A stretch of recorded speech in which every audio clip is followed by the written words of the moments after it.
আসসালামু আলাইকুম ভাই। ওয়ালাইকুম আসসালাম রহমতুল্লাহি ওয়া বারাকাতুহু। কেমন আছেন ভাই? আলহামদুলিল্লাহ কোন রকম আছেন? কি কোম্পানিতে আসছেন আপনি? আমার দালালে কইলো কি কম্পিউটারের কাজে একটা কোম্পানি কম্পিউটারের কাজে হাঁটানি পরে আমি আইসি দেখি আমার বলছে এই যে তুমি যাও তোমার একটা কম্পিউটার কাজ দিয়ে দিব পরে আমি আসে দেখি সাপ্লাই কোম্পানি করেছি কি সাপ্লাই কোম্পানি করে গেছি গিয়ে আমার তো দালালে কয়ে দিছে 35 রিয়াল বেতন। পরে আমি আসে দিয়ে 800 রিয়াল বেতন মাস শেষে আমার 800 টাকা দিছে। আমার ডিউটি হলো আপনার 11 ঘন্টা ডিউটি করে 800 টাকা বেতন। 800 টাকার মধ্যে নিজের খাওয়া সব কিছু নিজের তাহাটা কোম্পানি খাওয়াটা হলো নিজের খাওয়া। তারপরে তো ওই যে 800 টাকা তো আমার হয় না। 11 ঘন্টা ডিউটি পরে আমি হাতি করে তো বেশি মনে করেন 50 টাকা 20 টাকা যাই বেশি আমাদের ফ্যামিলির থেকে মনে করেন অনেক চাপ দেয় কিস্তি আছে। আবার মনে করেন জানা মনে করে আইছি এখন তো আমি তো ওনারা বলতে পারিনি যে আমি এই কাম পাইছি ঠিক আছে, তো হাতে পাওয়া যায় নাকি?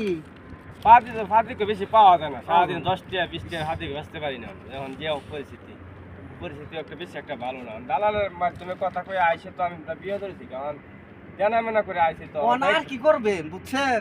অনকা আসছেন যাবা আস্তে আস্তে আপনারা করতে হবে কাম, তাই না?